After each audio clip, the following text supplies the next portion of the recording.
وتصفو الحياة بنور. الحمد لله على عباده الذين اصطفى. أما بعد أعوذ بالله من الشيطان الرجيم. بسم الله الرحمن الرحيم. ألف لام ميم ذلك الكتاب لا ريب فيه. وقال النبي صلى الله تعالى عليه وسلم أشرف أمتي حملة القرآن. صدق الله العظيم. جو شریف پڑھیں اللهم صل على محمد وعلى آل محمد كما صليت على إبراهيم وعلى آل إبراهيم إنك حميد مجيد. اللهم بارك على محمد وعلى آل محمد كما باركت على إبراهيم وعلى آل إبراهيم إنك حميد مجيد. دنیا نے دین کو بلا رکھا ہے، غفلت کی نیند سلا رکھا ہے.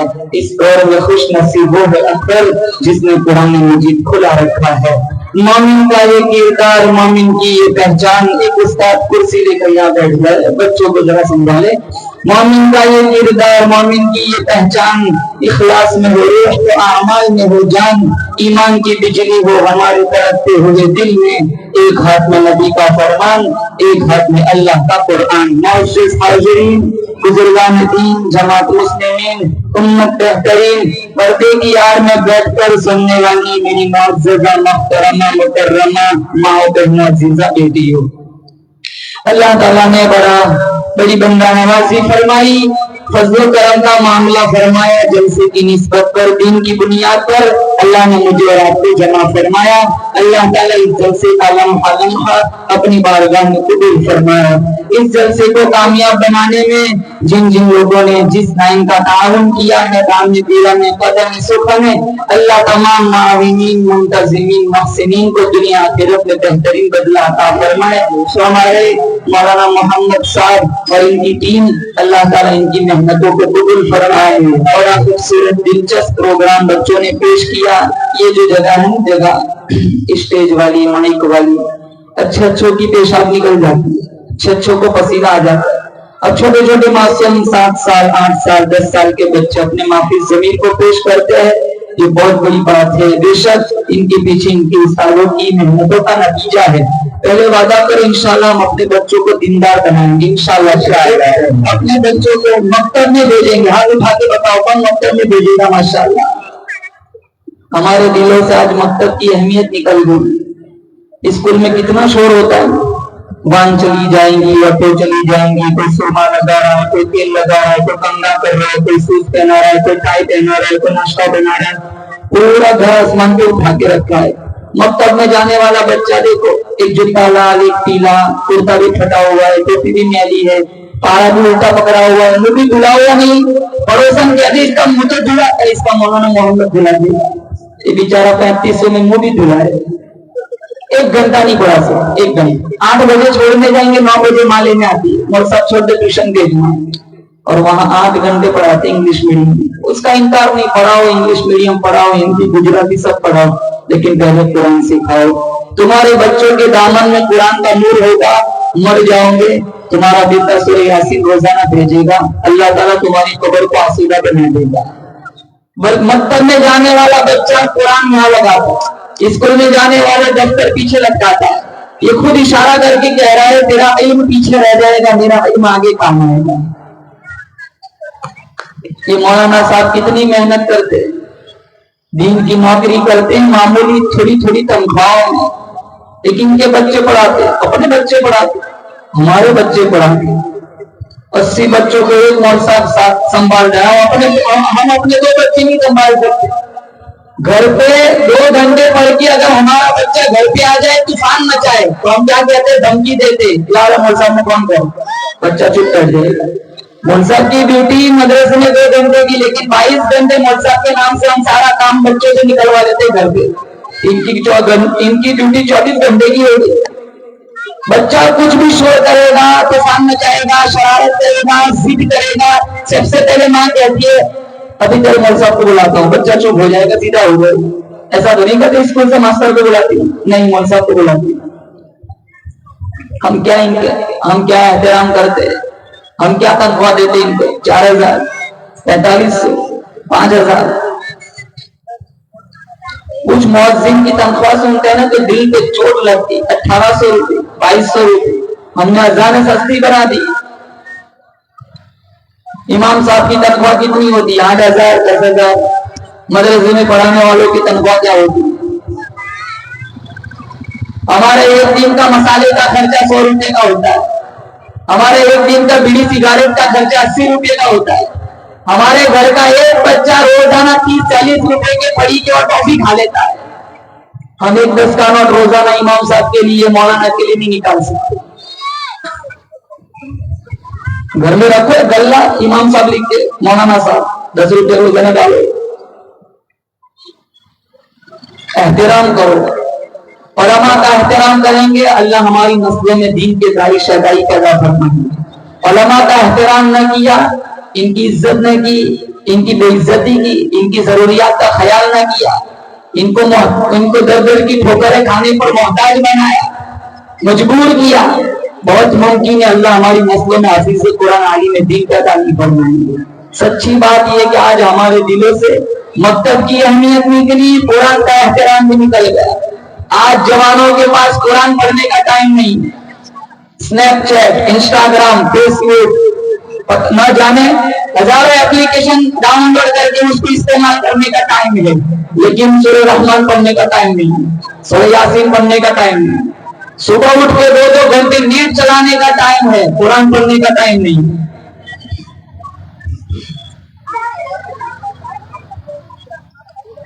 اتنی بابرکت کتاب اللہ تعالیٰ نے قرآن کریم مجھے آپ کو عطا فرمائی. دنیا کا بڑے سے بڑا مصنف کوئی کتاب لکھتا ہے تو اپنی کتاب کے آغاز میں یہ بات لکھتا ہے, میری کتاب پڑھنے والے کو اگر کوئی غلطی ملے تو مجھے ضرور متنبہ کرے تاکہ آگے چل کر اس کی اصلاح ہو سکے. لیکن قربان جاؤ میرے آپ کے دامن میں گھروں میں وہ قرآن ہے, کھولو پہلے پڑھنے پر یہ بات ملیں گی ذالک الکتاب لا ریب فیہ. قرآن کہتا ہے چیلنج کر کے اس میں کوئی غلطی ہے تو بتاؤ. یہ دعویٰ تو کوئی نہیں کر سکتا جو دعویٰ قرآن کا ہے. سچی کتاب کو ہم نے ٹھکرا دیا, جھوٹی باتوں کو ہم شیئر کرتے, اسی وجہ سے ہم مسلمانوں اللہ کی رحمت اور برکتوں سے آج محروم ہیں. آج پوری دنیا کا حال دیکھو, مسلمانوں کا حال دیکھو, گاجر منی کی طرح کٹ رہے, پریشان حال ہے. اس کی بنیادی وجہ کیا ہے؟ آج ہم نے قرآن کا راستہ چھوڑ دیا. ہر چیز کے اندر اثر ہے, دوائی کے اندر اثر ہے, زہر کے اندر اثر ہے, برف کے اندر اثر ہے. قرآن میں اثر کیوں نہیں؟ ہماری زبانوں میں اثر نہیں رہا, ورنہ یہ تو وہ قرآن ہے. ہمارا نبی پڑھتے, ہمارے نبی جب قرآن کی تلاوت کرتے تھے تو کافر پلروں کے پیچھے چھپ چھپ کے سنتے تھے. اخنس بن شریح, ابو سفیان, ابو جہل مسلمان نہیں تھے. ابو سفیان بعد میں مسلمان بنے. یہ تینوں جب ہمارے نبی تہجد میں قرآن پڑھتے تھے تو پلر کے پیچھے چھپ چھپ کے قرآن سنتے. جب آپ کی تلاوت اختتام کو پہنچتی تو یہ چھپ چھپا کر سرک جاتے. ایک پوائنٹ پر ملاقات ہوئی, ابو جہل نے کہا ابو سفیان سے کہ یہ تو غلط کر رہے. ابو سفیان نے کہا اخنس بن شریح سے کہ یہ تو غلط ہے, دین کو پتھر مارتے, گالیاں دیتے, رات کو قرآن سنتے. لوگ ہمیں دیکھ لے گا تو ہمارے بارے میں کیا تاثرات لے کر جائے گا. چلو قسم کھاؤ آئندہ کل کوئی نہیں جائے گا. تینوں نے قسم کھائی. اگلا روز آیا, ابو سفیان سوچنے لگا قسم کھائی ہے وہ دونوں آئیں گے نہیں, چلو نہیں چلا جاتا ہوں. اخنس بن شریح سوچنے لگا قسم کھائی ہے وہ دونوں آئیں گے نہیں, چلو نہیں چلا جاتا ہوں. اور یہی بات ابو جہل نے بھی سوچی. اگلے روز تینوں واپس آ گئے. پھر پوائنٹ پر ملاقات ہوئی. ابو جہل کہنے لگا یار منع کیا تو پھر بھی آ گئے, کام اکیلے تھوڑے, آیا تو تو بھی ہے, چلو اب پکا وعدہ کرو آئندہ کل کوئی نہیں آئے گا. پکا وعدہ ہوا. اگلا روز آیا, وہ جو چنگاری لگی تھی وہ اونچی نہیں تھی. اخنس بن شریح سوچنے لگا پکا وعدہ ہوا ہے وہ دونوں آئیں گے نہیں, چلو نہیں چلا جاتا ہے. یہی بات ابو سفیان نے سوچی, یہی بات ابو جہل نے سوچی. اگلے روز پھر تینوں آ گئے. پھر پوائنٹ میں ملاقات ہوئی. ابو جہل نے کہا دیکھو ہم غلط کر رہے, چلو اٹھاؤ لات, عزا, منع, پھول, دیوتیوں کی قسم دے دی. اب تو خدا کا مسئلہ تھا. اگلے روز آیا تو کوئی نہیں. اخنس بن شریح سوچنے لگا وہ دونوں آئیں گے نہیں, چلو نہیں چلا جاتا ہوں. ابو سفیان سوچنے لگا وہ دونوں آئیں گے نہیں, چلو نہیں چلا جاتا ہوں. ابو جہل سوچنے لگا وہ دونوں آئیں گے نہیں, چلو نہیں چلا جاتا ہوں. لیکن خدائی کا مسئلہ تھا, تینوں میں سے کوئی گیا نہیں. اخنس بن شریح کو نیند نہیں آئی. اس نے بڑا ڈنڈا دیا, ابو سفیان کے گھر گیا, کہا بتا 3 دن سے محمد کا قرآن سنتے, بتا اس کے بارے میں تیری کیا رائے ہے. وہ گول مول بات کرنے لگا, کہا مجھے کچھ سمجھ آتا ہے کچھ سمجھ نہیں آتا. کہا چل ابو جہل کے گھر. ابو جہل کے گھر گئے, آدھی رات دروازہ کھٹکھٹایا. ابو جہل نے پوچھا آدھی رات کیوں, دنیا سے ہی تم یہاں کیا کر رہے ہو. کہا جھوٹ نہ بولنا سچ بولنا, 3 دن سے محمد کا قرآن سنتے, بتا اس کے بارے میں تیری کیا رائے ہے. تو کہنے لگا محمد سچا ہے, لیکن جب اس بات کا اگر ہم نے قرآن مان لیا, بہت ساری چیزیں پہلے ہی سے ان کے پاس چلی گئی ہے, اگر قرآن کو مان لیں گے تو نبوت بھی چلی جائیں گی, ہمارے پلے کیا رہے گا. تو اخنس بن شریح کہنے لگا ایک جھوٹی انانیت کی وجہ سے تم اتنی بڑی حقانیت کو جھٹلاتے ہو, تم دونوں کو آنا ہو تو آؤ, میں چلا اس نبی کا غلام بننے. 10 قدم دور نہیں گیا تھا, ابو جہل نے تانا دے دیا, لو اپنے باپ دادا کا دین چھوڑ کے چلا. یہی ایک جملہ اس کی ایمان میں رکاوٹ کا سبب بن گیا. علماء نے لکھا یہی وہ آدمی ہے جو ایمان کے کنارے تک پہنچ گیا تھا لیکن اس کو ایمان نہیں ہوا. مسلمانوں, عرض کرنے کا مقصد یہ ہے, اللہ تعالیٰ نے یہ قرآن بغیر محنت کے بغیر قربانی کے مجھے اور آپ کو عطا فرمایا ہے. اس لیے پابندی کے ساتھ قرآن سے دوستی کرو. قرآن میں وہ چاشنی ہے, قرآن میں وہ حلاوت ہے. ہمارے نبی قرآن پڑھتے تھے, جناتوں کے قافلے رک جاتے تھے.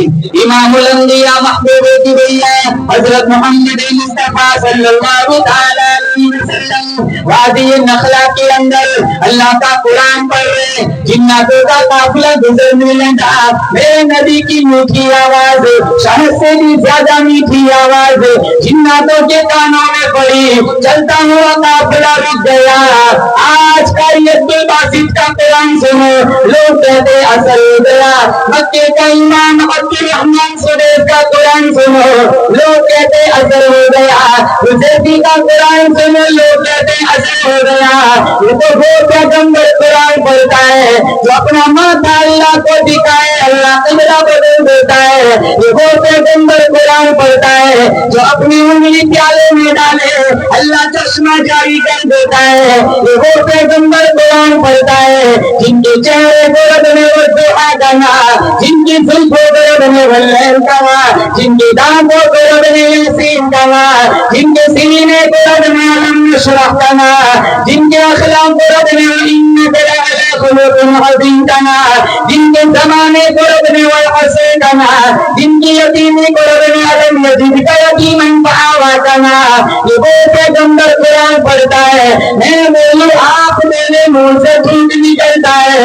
یہ وہ پیغمبر قرآن پڑھتا ہے, بولتا ہے منہ سے جھوٹ نکلتا ہے. اللہ نے جن کا سینہ بھی اعلیٰ بنایا, پسینہ بھی اعلیٰ بنایا, میرے محمد کا مدینہ بھی اعلیٰ بنایا. یہ وہ پیغمبر قرآن پڑھتا ہے, جہاں بیٹھ جائے اللہ اس جگہ کو روضۃ من ریاض الجنہ بنا دیتا ہے. اس قبرستان میں کھڑا ہو کے دعا مانگے, اللہ اس قبرستان کو جنت البقیع بنا دیتا ہے. جب میرے نبی کی میٹھی آواز جناتوں کے کانوں میں پڑی, ایک جن کہنے لگا ما احسن ھذا الکلام, اتنا خوبصورت کلام ہے, اتنا خوبصورت کلام. دوسرا جن کہنے لگا ما احسن ھذا القاری, کلام نازل پڑھنے والے کو بھی دیکھ, وہ بھی کتنا خوبصورت ہے. ہم کتنے حسین نبی کی امتی ہے, کام کتنے بدصورت ہے. بیاج, لون, حرام خوری, سود, زنا, بریانیت, ننگا ناچ. 30,000 آج دیتے, 1 مہینے کے بعد 60 وصول کرتے.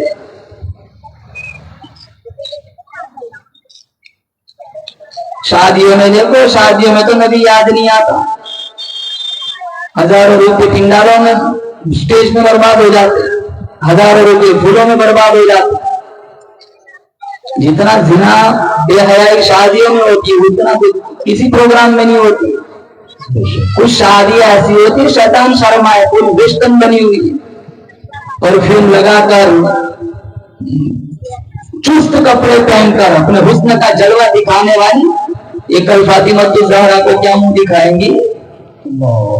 مشکات شریف میرے نبی نے فرمایا مرد کی خوشبو ایسی ہو جس میں بو ہو رنگ نہ ہو, عورت کی خوشبو ایسی ہو جس میں رنگ ہو بو نہ ہو. معاملہ الٹا ہے. 40 میل دور سے پرفیوم لگا کے پتا چل جاتا ہے تو انگریز کی بچی آ رہی ہے. اور یہ سارے نوجوان تقسیم کرنے سارے عورتوں کی شامیانے میں ملیں گے. محترمہ دال ڈالو, محترمہ چاول ڈالو, ہاتھ دھو کے کھا کے بیٹھیے. وہاں کچھ کتنے مرد بھوکے بیٹھے ہیں. آنکھوں کا زینہ.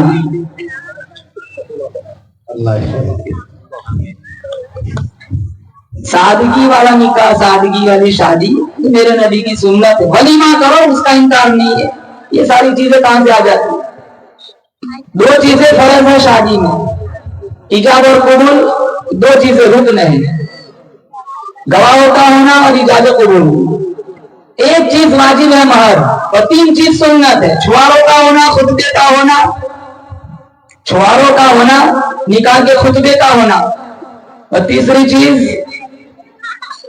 چھواروں کا ہونا, نکاح کے خطبے کا ہونا. جی کوئی سہارا دے گا, ولیمے کا ہونا. بس یہ تین چیزیں سنت ہے. جزاک اللہ. تین چیزیں, یہ 6 چیزیں آتی ہے. 2 فرض, 1 واجب, 3 سنت. آگے کوئی چیز نہیں ہے. بس سارا جتنا کچھ ہوتا ہے نا, یہ شور سارا کچھ قرآن حدیث کے خلاف چل رہا ہے. ایسی جگہوں پر تو نبی کی سیرت یاد نہیں آتی. 5 وقت کی نماز نہ ہو, کون سا عاشق رسول ہے؟ 24 گھنٹے میں 5 منٹ 10 منٹ قرآن کھولنے کا ٹائم نہیں ہے, کون سا محمدی ہے؟ جن جن لوگوں کو نبی سے پیار تھا, ان کے واقعات کتابوں میں مذکور ہے. مولانا محمد امین صفدر اوکاروی, ان کی کتاب تجلیات صفدر 3 جلدوں میں ہے. انہوں نے ایک واقعہ لکھا ہے. یوپی کا ایک مشہور گاؤں تھا وہاڑی, وہاں سے میرے نام خط آیا, مولانا صاحب ہمارے یہاں سیرت النبی کا گاؤں میں کبھی جلسہ نہیں ہوا, آپ یہاں تشریف لائے اور لوگوں کو نبی کی سیرت سنائے. مولانا صاحب نے جب خط پڑھا تو مولانا کہنے لگے خط میں وہ عشق رسول ٹپک رہا تھا, وہ جذبات تھے کہ منفی میں جواب دینے میرے ضمیر نے اجازت نہیں دی. میں نے خط کا جواب لکھا, فلاں تاریخ کو بندہ تمہارے گاؤں پہنچ جائے گا.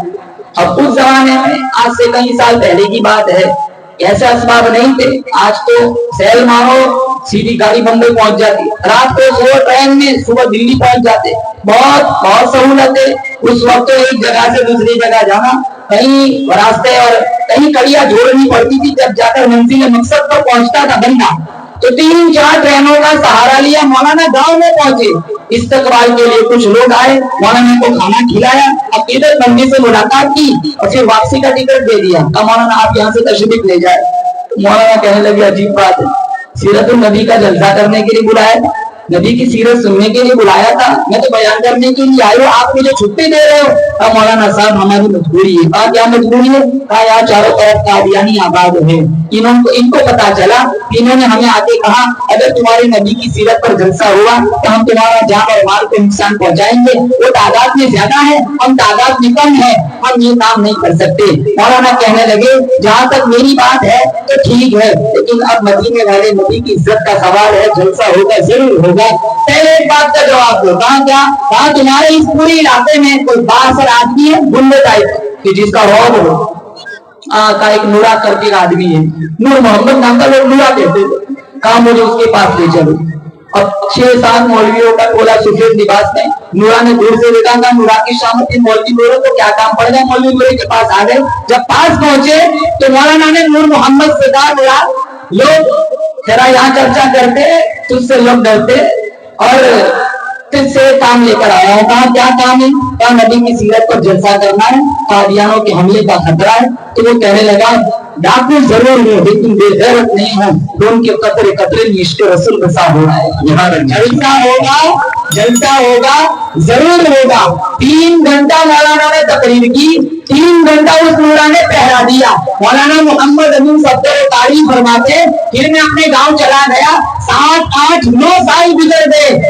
ایک آدمی نے میرا دروازہ کھٹکھٹایا, میں نے دروازہ کھولا. ماشاءاللہ گنجان داڑھی ہے, سفید لباس ہے, امامہ ہے, ایک ہاتھ میں لاٹھی ہے.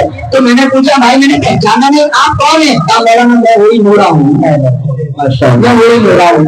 آپ تقریر کر کے گھر پہنچے, میں گھر جا کے سو گیا. میں نے پہرا دیا تھا نبی کی عزت پر. امینہ کا لال رات کو خواب میں آیا اور حضور نے خواب میں آ کر کہا تمہیں میری عزت کا پہرا دیا, جہاں میں بھی راضی, عرش والا خدا بھی راضی. ہمارا عشق دیکھو مسلمان, رمضان جاتا ہے مسجدیں ویران ہو جاتی ہیں. رمضان گیا مسجد ایسے ہو جاتی ہے جیسے پلیٹ فارم سے گاڑی گزرتی ہے, پلیٹ فارم ویران ہو جاتا ہے.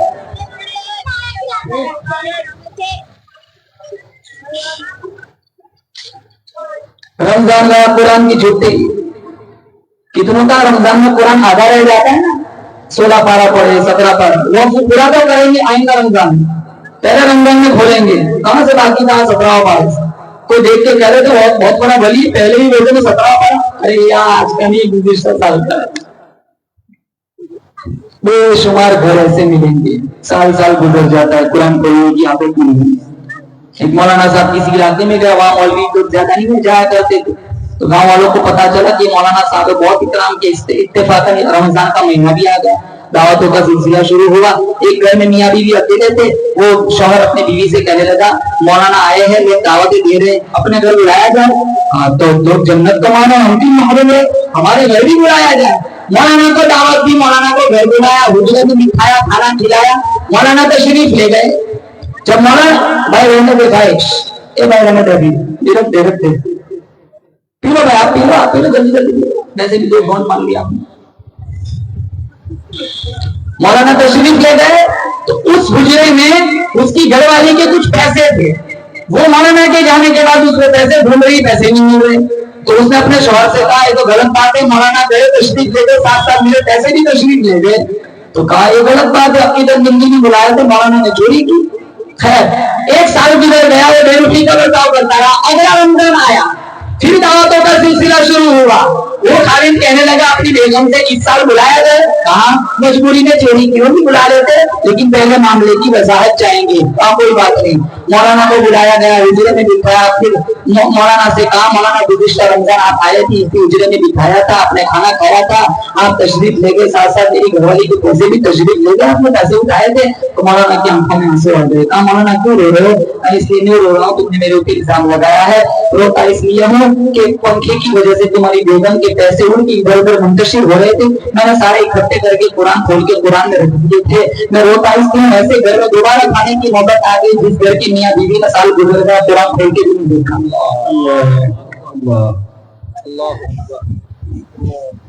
پڑھو مسلمانوں, قرآن پڑھو. آپ قرآن سے کوئی بھی سوال کرو, قرآن اس کا جواب دے گا.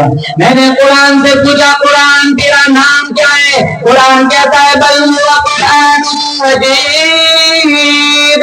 میں نے قرآن سے پوچھا قرآن تو کہاں رہتا ہے؟ قرآن کہتا ہے فی لوح محفوظ.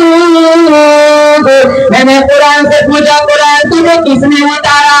قرآن کہتا ہے تنزیل من رب العالمین. میں نے قرآن سے پوچھا قرآن تمہیں کس سے اتارا گیا؟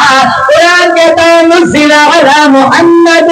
میں نے قرآن سے پوچھا قرآن تجھے کون لے کر کے آیا؟ قرآن کہتا ہے نزل به الروح الامین. میں نے قرآن سے پوچھا قرآن تو کس رات میں آیا؟ قرآن کہتا ہے انا انزلناه فی لیلۃ القدر. میں نے قرآن سے پوچھا قرآن تو کس مہینے میں آیا؟ قرآن کہتا ہے شہر رمضان الذی انزل فیہ القرآن. اب میرے الفاظ پہ غور کرنا, ہر جملے کے آخر میں نون آئے گا. میں نے قرآن سے پوچھا قرآن تجھے کس نے اتارا؟ قرآن کہتا ہے رب العالمین. تجھے کس سے اتارا گیا؟ رحمت للعالمین. کون لے کر کے آیا؟ روح الامین. قرآن کے کس مہینے میں آیا؟ وہ مہینہ بہترین, امت آخرین, مقصد اعلیٰ کریم, انداز دل نشین. ہر آیت میں زبین ہر صورت دین ہی دین. سبحان اللہ سبحان اللہ. بولے انشاءاللہ قرآن پڑھیں گے, ہاتھ اٹھا کے انشاءاللہ. ہم نہیں کہتے روزانہ 5 پارے پڑھو, 2 رکوع پڑھو, 5 رکوع پڑھو, 10 رکوع پڑھو. ایک پارہ پڑھنے میں کتنا ٹائم لگتا ہے؟ آدھا گھنٹہ. آدھا گھنٹہ ہم اللہ کے قرآن کے لیے نہیں دے سکتے. اس قرآن کے لیے بلال حبشی نے کتنی قربانی کی, اس قرآن کے لیے عمار ابن یاسر نے کتنی قربانی کی, اس قرآن کے لیے ہمارے نبی نے کتنی قربانیاں دی.